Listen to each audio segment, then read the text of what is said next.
Hey everyone, this is Alex, your host, your Dungeon Master. Just wanted to let you know we had some technical issues when recording our last session, and specifically my mic had some issues, and so the recording is going to sound a little funky from me. Everyone else sounds fine, but it's going to sound a little funky on my end. It's some growing pains. We're still trying to get all the kinks out. I think we've solved the problem here. Just wanted to let you know that we are aware of it. Unfortunately, when we record a session, we end up recording a number of episodes. So it's going to be episodes 10, 11, 12, and 13. Just want you guys to be aware. The content is great. We really, really enjoy the episodes. So I hope you guys do too and can look past some of the minor hiccups we have as we're getting things right. Thanks a lot, and I hope you guys enjoy the episode. Welcome to Beholder's Eye, a 5th edition actual play Dungeons & Dragons podcast. Thank you for joining us. My name is Alex, and I'll be your host and Dungeon Master. Joining me, as always, is... Magnar Skullgrim, Goliath Sorcerer. Hobonite, Fire Gensai, Dragon Sorcerer. Margraine Silverbeard, Dwarf Paladin.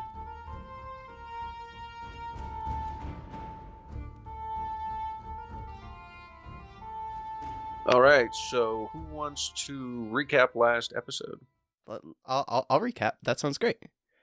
Okay, so last time was where we started off in Duke Delacroix's castle, where we started it off in a cell, in a dungeon again, and we talked to him and this lady, and man, she cast the strongest spell on us. 25 save on it. Crazy. But it's okay. It was just Circle of Truth. I was planning on telling the truth anyway. He wanted to know about what we were doing, and we told him, and he was okay with that. Followed by, he gave us some very nice rooms, and then the next day, there was a very important dinner that we went to with literally some of the most important people in the country. We definitely fit in there. Hibonite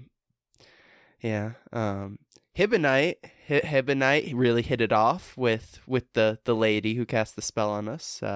The two birds of a feather, I guess. And we ended the night with some intrigue. So. Yeah, I think that's about it.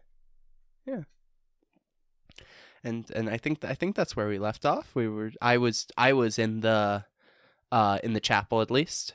And yeah. Mm-hmm. Okay, so we will start this time with Hibonite.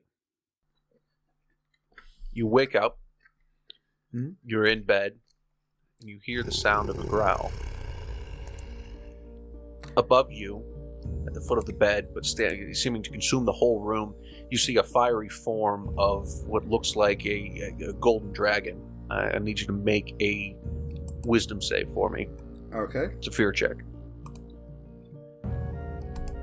That's a 4. Okay. Oh, and roll at disadvantage because you still have the effects of that tobacco thing that you smoked. Oh, that's a 12, so I prefer the second, but no. And 4, do I redecorate this lady's room?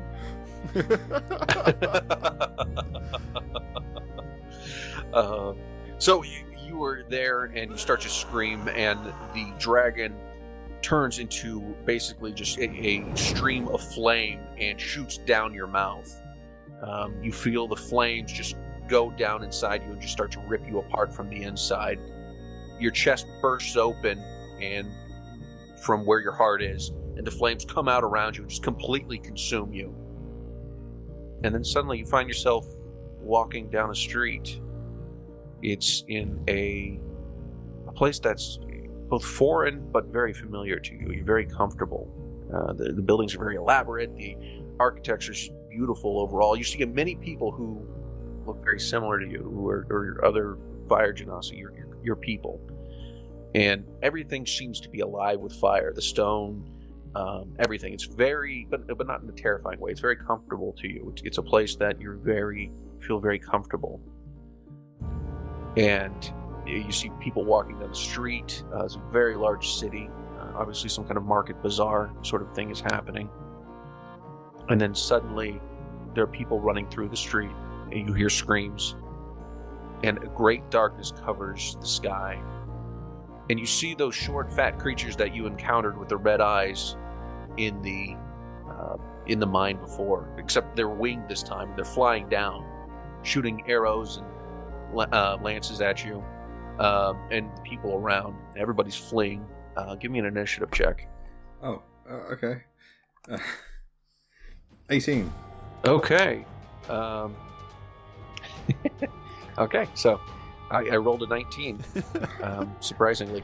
I wish I could just show it to you. All right, so you a couple come directly at you. One throws a little black lance at you. Does a 15 hit? Yeah, that makes my AC.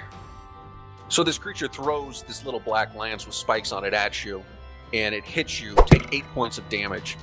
Jesus. And the second one also attacks. Oh, and it tries to throw, but somehow it hits the ground right next to you, bounces back, and cuts right through its wing, and it flies to the ground, exploding. Your turn. Okay, I'm going to... How far away are they from me? It's about 30 feet in the sky. 30 feet in the sky. I'm going to magic missile. All 2 right. on one on the other. It's a 3. Can I target each creature? Yep. Yeah, I can target different creatures. So, there's a spell, level 1. Does it all against 1 on this. 2 damage. One takes 5 damage, the other one takes 4 damage. All right. You hit them with the magic missile. They both completely disappear, like they had in the past whenever you attack them. Their skin falls to ashes, flies apart. They start screaming in multiple voices at once. As they're screaming, though, the multiple voices is louder, and you realize that all of these creatures in the sky, there are now, you realize, about thousands of them, but they're blacking out the sky. They're all screaming at the same time, and you start to run with everyone else. Above you, you see a very large black mass. It's a creature of pure evil. You're not sure what it is. It's unlike anything you've ever seen before, but it's terrifying. And you see the giant golden dragon, this time not made out of flames, but the one you had seen in your bedroom, battling it. And somebody yells, "Toward the gate!" And suddenly you see a very large gates. It's something that obviously you're very familiar with. These kind of gates, these portals. People are running there. And above you, you see the great golden dragon fighting with this great black shadow. Sometimes it is the form of another dragon. Sometimes it's the form of something else. And they're just engaged in constant combat. You make your way through the giant rune. The magical energy completely encompasses you and the survivors, and you find yourself in a region that looks very similar to your homeland, but obviously nothing's been built up yet. There's no village, there's nothing of that nature. Are there natural landmarks that would look familiar? Yes, yeah. I mean, you recognize the stream, and the trees themselves look very familiar. It's definitely the area you grew up in, but it's clear that you're in a time before that's been built. You turn around, you see the magical rune is starting to fade. You see the golden dragon reaching forward, trying to claw toward it like it's trying to actually come through the rune itself, and then the rune vanishes. And you find yourself surrounded by darkness again, and you see the dragon in front of you, and it says, "My name is Kostrax. I am the God King of your people." Karstrax. Yes. Can you spell that? It's K-A-Z. Okay, you said, yep. Oh, let's see. It's K-A-Z. D-R-A-X. D-R-A-X. God King. Okay. Yes. Okay. Does no one speak of me anymore? Not so much. You have nothing to fear. Well, you did just turn into fire and blow up my heart. Oh, yes. And he chuckles a little bit. You look down, you're still just a gaping wound, and you have no heart. It's just like all, your chest is open, and you see just kind of fire all around that hole. But if I were really trying to hurt you, would I do this? And then he does a headstand. Touche. I have been sealed off from my people. from you, my children, for too long. You are not ready yet, but when you are, I need you to find me. The great evil that destroyed our homeland has come to this plane as well. Is it kind of a white, scary thing that flies through the air and a ball of fire? That could be it. That is part of it. Okay. That is one of its minions. Okay. That doesn't sound terrifying. But find me. Find the gate that has sealed me away. And release me. Do you by chance know where that gate is? I do not. And then he, with his fire breath, flows an emblem, another room, similar, well, it's obviously a gate room, kind of like the kind you've gone through before. And he blows it at you. And it is burned into your memory. Okay. And he says, All right, now let's fix you up. and he blows a bunch of fire into his hand. It comes out multicolored, and a shape forms, and it's clear it's the shape of a heart, like a human heart, or a humanoid heart in this case. And it's blue, green, yellow, red. It is pretty much all the colors of the rainbow shimmering there. And he places it into your chest, and then with a very precise stream of fire seals your chest up. And then you wake up and you get hit in the side of the face, and Nick says, Stop moving so much. I'm trying to sleep. Sorry. so here's what you will mark on your character sheet. Ooh. Oh, and you look down under your shirt and you see the line where the flame had sealed your chest back. So here's what you're going to mark down on your sheet. You now have the Heart of Kazdrax. It stores up to 3 levels worth of spells at a time. So right now it has Misty Step and then 1 first level spell of your choice. Ooh, where's my book? All right, so we'll cut to Margraine. In the cathedral, praying after you just spoke with Blevin all alone, suddenly you're in a field next to Kringle Falls. You recognize the falls themselves, but there's no town around you. Just a small forge. And you see a dwarf is there, working on the forge. Oh, hello there. Come, Margaret. Come here. Yes. You know who I am? Of course I know who I am. I know who you are. I know who all my followers are. I don't talk to most of them, but, most of them don't go through what you did. So, if other beings out there are going to take notice of you, I guess, well, I might as well. I see. And what are these things that are taking notice of us? Oh, well, there are a number of things. You met some of them out there in Meldlum. You met him, obviously. Yes. And then, right. And then, well, I guess the one in the west, if he hasn't revealed himself to you, then, it'll be more fun if you find out on your own. But, come on. We gotta get you some mail made. Okay. And yeah, I'll follow him. And as we're walking, I'll go. Are you Theos? What? Theos? No. No. It's me. It's Saint Eligius. Saint Eligius? Oh, Don't you recognize me? I can't say I've ever seen you before. Oh, yeah. Well, this is me. Pleased to meet you. He holds out his hand. Oh yeah, I'll shake his hand like rather vigorously. Yeah. It's fantastic to meet you. Yes. I'm kind of lost for words. Oh, yeah. Not everyone gets to meet me. I don't, as I said, bring everyone here, but when somebody gets noticed and, things are as dark as they seem to be in the world, then I'm more than happy to meet with a few people every now and then. Those of you who may be a little bit special. Special? That's new. You came back from the dead, right? Yeah, yes. Meldlum let us come back. I assume there's something important we need to do. I haven't figured that out yet, though. Well, that's part of the journey, isn't it? Yes. So, and he starts handing you stuff as you're talking, different items to forge. Okay. And he starts telling you different things. Do you have any specific questions you want to ask him? I'm kind of... So, I would ask him about Meldlum, since he seems to know a little bit about him. Because 'cause you see, Meldlum, he sent us back, and I was assuming he must be a follower of Theos since we came back from the dead. Why else would he send me back? Well, now, he's not the one who sent you back. He allowed you to come back. He's just the gatekeeper. He's a servant, nothing really more. Okay. I see. Yeah, that's really been concerning me. I don't know what to make of coming back. I don't know how people will accept that. People will come back sometimes. It happens. Certain members of my order have. I did when I was alive.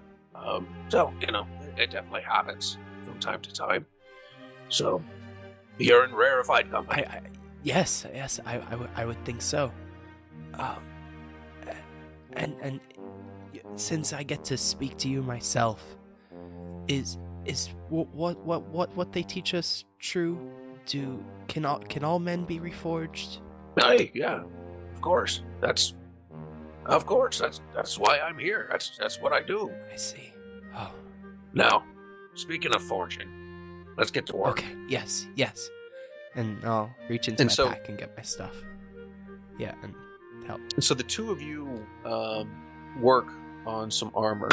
You're making some plate mail, and as you guys work on that, he's teaching you many different things. One of the things that's most important is he trains you on the O's you're about to take, so you know them, and you spend time building the armor. You notice that the armor is inlaid with that red silver that you've seen not that long ago for the first time, though a lot has happened in that short period of time.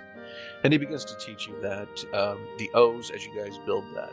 And then within a few, it feels like maybe a few hours, but it feels more like months. You've definitely slept a few times. You have the armor complete. Okay. All right, now, son, go ahead, don the armor. Oh, and I'll start putting it on. And he has you stand in front of the falls themselves, and say, "All right, boy, just one moment." And he raises his hands, and the falls part, and you see Archbishop Ulysses Joyce come out. You see Elaine come out, and then also Father Gorham all come out, standing on the water, but there, smiling at you. Now's the time, boy. Tell them your oath. Is it really them? It's us. Elaine says. Okay. I am the metal, and will be forged in service of Theos. And just as metal can be many things, so will I. I will be strong as iron, yet flexible as spring steel. I will be as untarnishing as gold, and shine in the light brighter than any platinum. I may break, I may bend, or be mangled beyond recognition, but I will always be reforged to serve Theos. I am the hammer. All things are metal to Theos, and I am his hammer. If by mighty blow or gentle tap, I will reforge all things in service of Theos. Reforge enemy to friend and evil to good, for all things are metal and can be reforged. I am the shield. Like a towering shield, I will protect the good, regardless of who they are, for Theos protects all who are good and true. I am the sword. Like a sword, I will destroy and strike evil from some things, for some things must be broken before they can be reforged. All right, and as you say the final words, suddenly you find yourself back in the cathedral, kneeling. On the altar in front of you, where there was nothing before, you see the armor that you forged. Oh, wow. Okay. So, what you'll mark down, St. Eligius armor, it's plate mail, and you get advantage on 1 con save per long rest. Wow. I had 1 con save. Oh my god. I'm sorry. I love this. This is great. All right, and then we cut to a balcony outside of Magnar's room.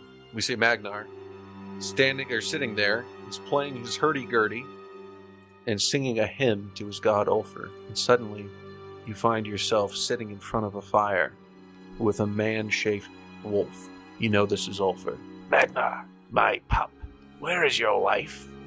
I do not know. I have been searching. I truly fear she has already been lost, but I do not know where else to look. She is alive, Oh. Magnar. Thank you, Ulfur. Can you give me direction on what I am to do? Where I am to go? You must seek her out. She is in the mountains. The man with the mustache will lead you, Does he speak true, then? but sometimes. But you must make this a priority. If not, He stands up and walks through the fire and then takes his thumbs, which also have the claws of a wolf on them, and push them into your eyes. And suddenly you're transported. You see Vadhava. She's laying in a tent. There's dirt everywhere. It's muddy ground. She's laying on a table and screaming. Her legs are up. It's clear that she's giving birth, covered in sweat. And then you see them pull a small baby out from her and hold it up. You see a little baby girl. And Ulfr says, you see, Magnar, when I led you to Vadhava, it was so there would be a union between my people, my herd, my pack, and that of Medved. Your child is a child of both magic and might, and this is what can be done if you do not find them. and then you see both Vadhava and your young daughter going through different types of training. You see men wearing green robes all around. They seem to be putting them through some kind of torture, some kind of mind control, and then you see them both casting spells. You see a village burning, and Vadhava and the young girl are standing there, now both wearing green robes, surrounded by this burning village. There's a small hovel, a bunch of young children come out, and you see your wife and your child, now maybe 3, lifting their hands and flaming the children, watching them die. Both of them are laughing and smiling. No. And Ulfr said, You must find them, or this will be their fate. I will go into the mountains at once. Has my daughter been born yet? Not yet, but the time is near. By the 3rd month, she will be born. And who are these green-robed people? They are men of the Empire, men of the Church, and the Empire, which makes them doubly dangerous. Speak to your anvil-following friend. He may be able to tell you more. Should I trust him? He has not wronged me yet. Yes, he is one you can trust. For now, at least. As is the Flaming One. He seems innocent in his own peculiar way. Indeed. Thank you, Ulfur, for giving me this, for showing me my way. Ulfr nods his head, and then he pulls out a shimmering dagger that's covered in runes and glowing, and he cuts into his own chest and starts pulling his skin off, and then he takes it completely off his body, and you see him just standing there, a wolf head on a human-looking body with just the muscles showing. He flips the skin, and suddenly it becomes a cloak, and he hands it to you. Take my skin, my pup. I will be with you as you grow. I take it. And you come to, your hurdy-gurdy's on the ground, the cloak is in your hands, and you're still on the balcony. So that's Ulfr's cloak, and that gives you +2 to your AC. Nice. Nice. Very good. Thank you. Praise be to Ulfur. Yeah. Or GM Alex. I wasn't knowing how this was gonna go. I'm jumping into battle all over again now. I know. This is great. Everything is fantastic. All right, guys, so the next day comes. What are your plans? I need to talk to my friends. Yes, absolutely. I need to go to a library. Oh my goodness. Okay. Then, next we'll show you to the library. What are you looking for there? One second, actually, I made some notes on this. One second. So I want to find books on inhabitants of the Black Sea, oddities in the wild wilderness to the west of Falmar, and now ancient evils Anything that might match the stuff I saw last night. Sure. Okay, so you'll spend the next hour or so searching through If there. I can, a book on Theos as well. Should probably learn some of that stuff. Oh, okay. Yep, you definitely can find a book on Theos, but then you'll also there is a book on the Black Sea. As far as any oddities in the the Western Wildlands, Nix tells you All of this is mainly conjecture. Stories people have made up. Some of it may be true, but take it with a grain of salt. Thank you.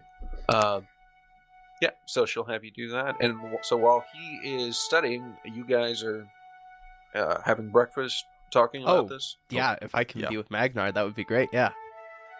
Are you wearing your plate mail right now? Oh yeah, no, it's like straight to breakfast. I'm not getting out of this stuff, man. I'm gonna go to sleep in this. Yeah. Margaret, you look amazing. Thank you. Where did you get that? I made it last night. With Saint Eligius. Oh, your god. Yes. Don't ask me how. I was praying and I guess it was a dream. I don't know.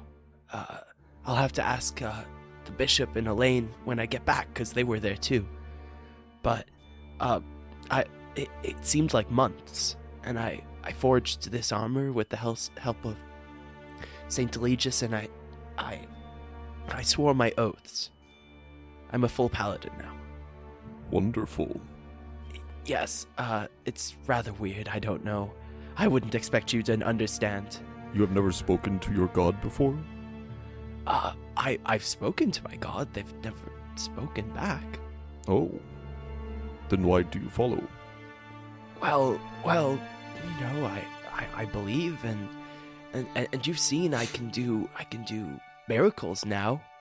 I Indeed wasn't I able have. to before. But as I said, it was weird. It was in a dream, and I wouldn't expect you to understand. Oh, believe me, I do understand. Yeah, nice cloak, by the way. Indeed, I got this from my god, Ulfur. What? Much in the same way you had a vision.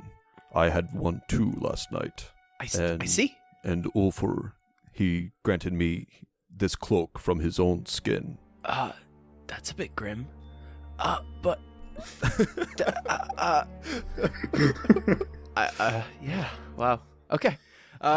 It is right though, and Yes. and more importantly, he showed me a vision of Vodhava, my wife, and our daughter, which has yet to be born. He showed me the way to her, but I do not have much time to get to her. Only 3 months, but by the third month. I see. I actually had things I needed to speak with you about that. I don't know if we can trust the general. Ulfur told me that in this he can be trusted, but not necessarily in everything. I see. Because I spoke with Blevin last night, and he said some things. I don't know what to trust him in, but apparently he's the general is associated with the Red Hand. He's like that Dragonborn. Yes, he gave me these ledgers that showed he was personally funding Zork. To do what? I don't know. The Red Hand doesn't like sorcerers, as we found, and heretics, and I don't know. But I will believe what you say.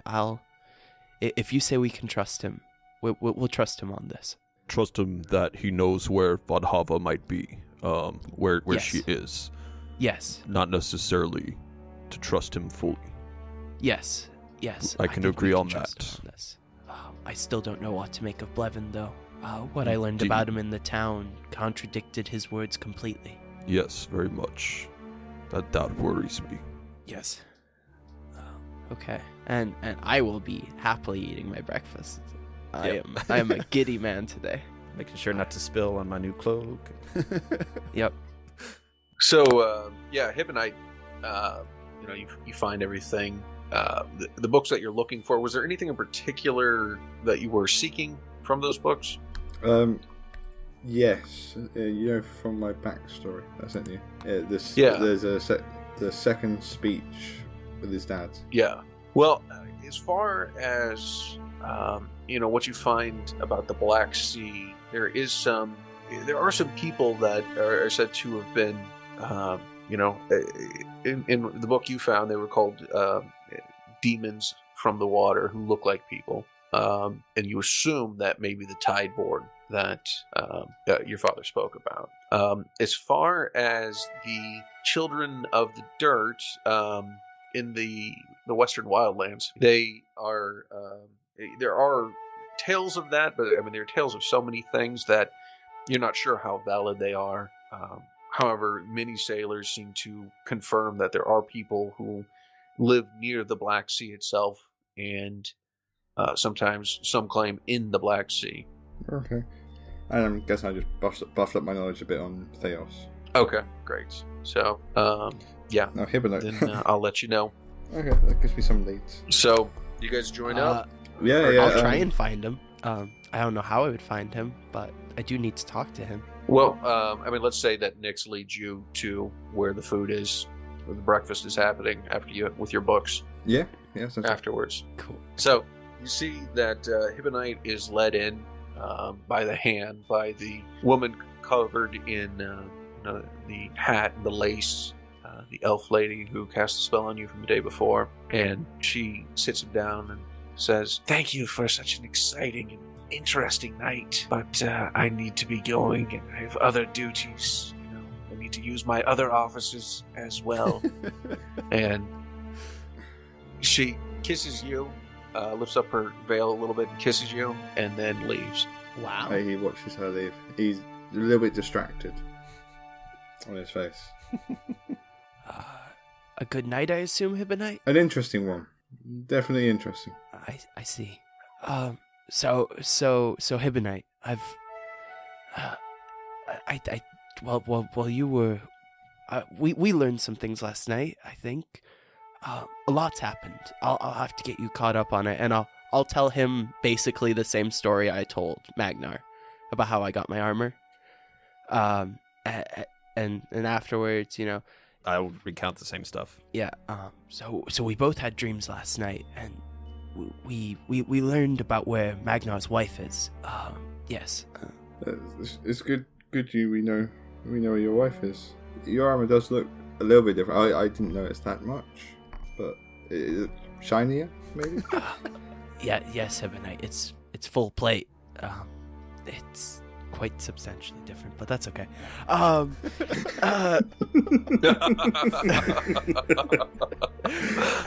see. So anyway, it seems the gods are talking to us. I did see something last night. I'm not sure what? How much of... Well, there was a beam of fire in front of me. It blew up my heart. Everything went dark. I saw creatures similar to what we saw in the mines, and then a creature repaired my heart. You guys both had very different experiences to me last night. Him, his heart exploded. You had a man rip his skin off and give it to you. Wow. It was very terrifying until near the end. I would expect. Did you learn anything? A few things. Good. Some stuff about this evil. I don't think it's the first time it's ever been here. I see. It does seem to be tied to my people, though. I need to learn more on why. Yes. So the question stands there then. Where do we go from here? I would like to head to the mountains. Yes. I need to head to the mountains. I'm going to etch down that ruin and show it to you guys, and then I'll see if you recognize it at all. I'm assuming I don't, right? Yeah, me too. Alex? Yeah, no, you don't want to do. Worth a try. Okay. With my +0 Arcana, I don't know why I can't figure it out. And then, once they say they don't know anything, I burn it. Huh. Okay. Yes, I think that's important, Magnar. I have to write a quick letter though. I need to send this to the Archbishop. I know Blevin wanted me to bring this message myself, but I feel it can wait. What Thank direction are the mountains that we need to go to? Is it the Pleiades? Yep. Okay, yeah. Yes. And he said Blevin could lead us, right? If we followed Blevin? Yeah, Blevin's going that way, is what Brummel said. Yes. It's the mustache man with that guy. What's the Well, the mustache man was Brommel. Brommel.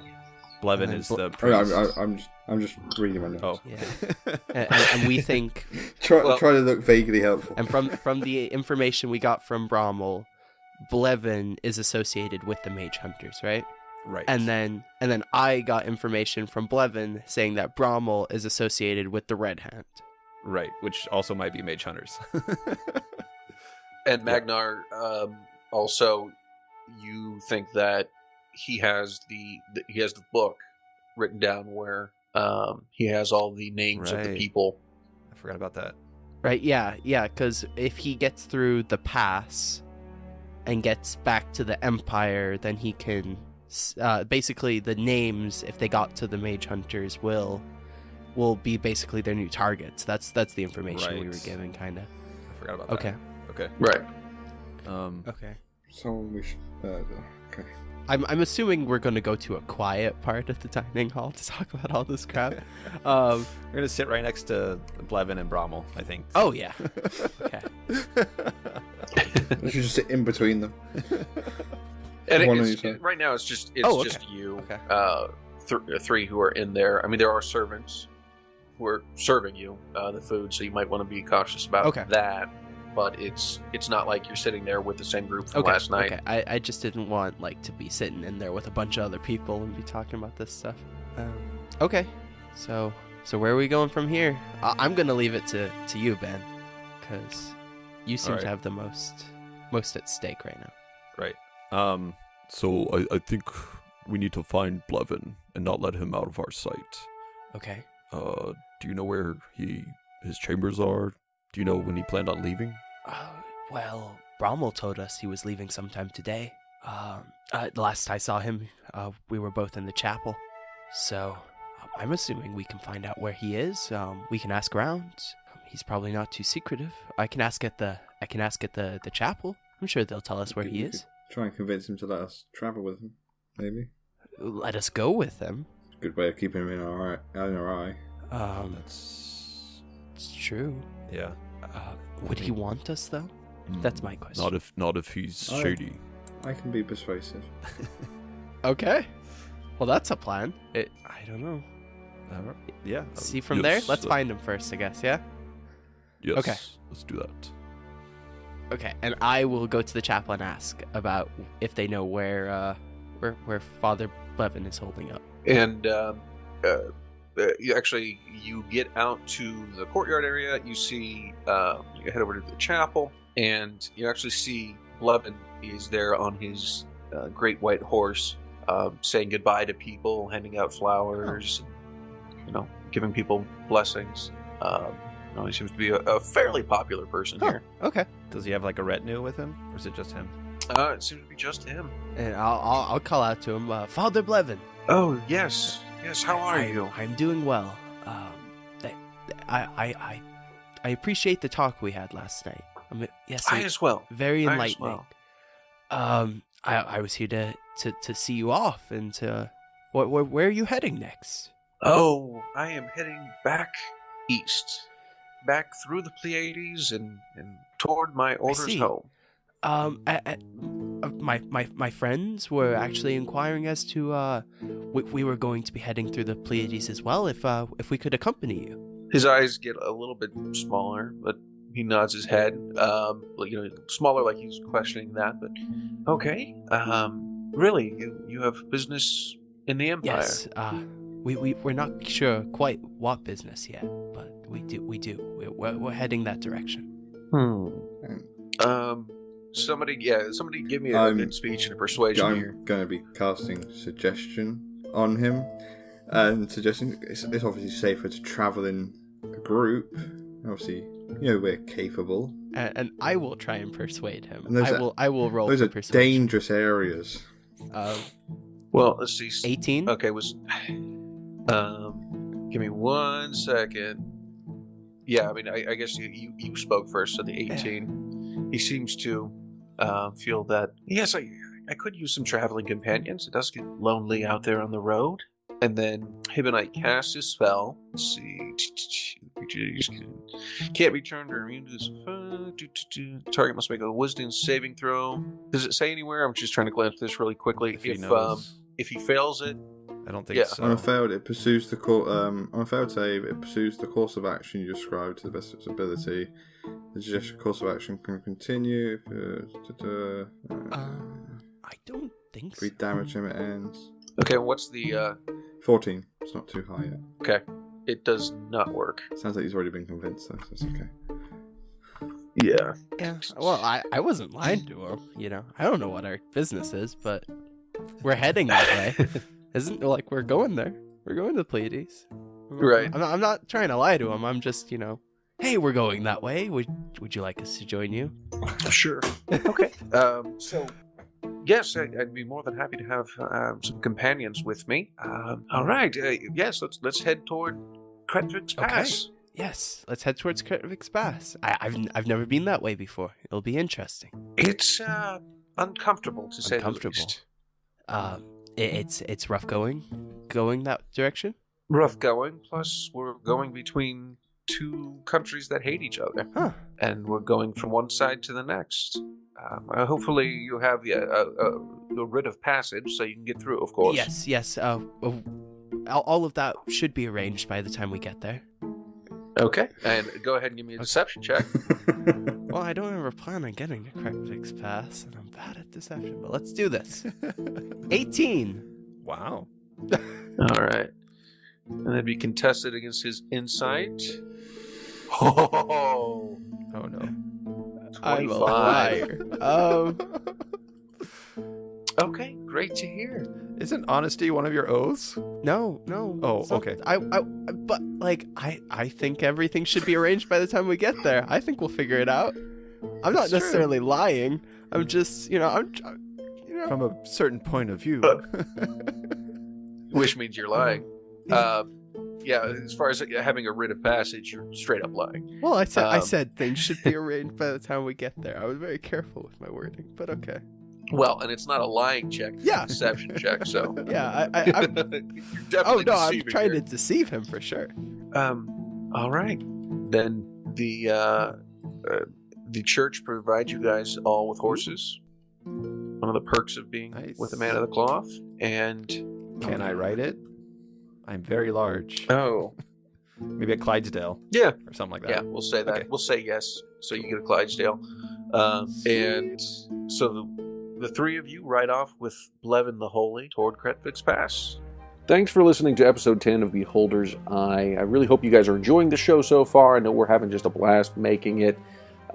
Sorry about the sound in this once again. I don't know what exactly the issue was. We're still in the growing pains phase, and I think we'll have it figured out here shortly. But like I had mentioned at the beginning, the next few episodes we're going to have the sound's going to be a little bit off. So apologize about that, and we will get that corrected. Be sure to check us out on Twitter at @I_beholders and our website, beholdersicast.com. There you can see character portraits and listen to Margraine's journal. Please subscribe and review us on Apple Podcasts, Stitcher, Google Play, or whatever podcast app you use. It really helps us out, and we appreciate all the support we can get. Music by INCOMPETECH, Dragon and Toast, Juniper, On the Shore, Private Reflections, Satiate, Satiate Strings, The Snow Queen, Thinking Music, Wretched Destroyer, Our Story Begins, Curse of the Scarab, all by Kevin MacLeod and Incompetech.com. Licensed under Creative Commons by Attribution 3.0 license, creativecommons.org. Sound effects from freesound.org and zapsplat.com. For a full list of sounds and effects, please check out our show notes. Editing provided by Sam Canary. Music and effects editing by Benjamin Floyd. Thanks once again. We'll see you next week.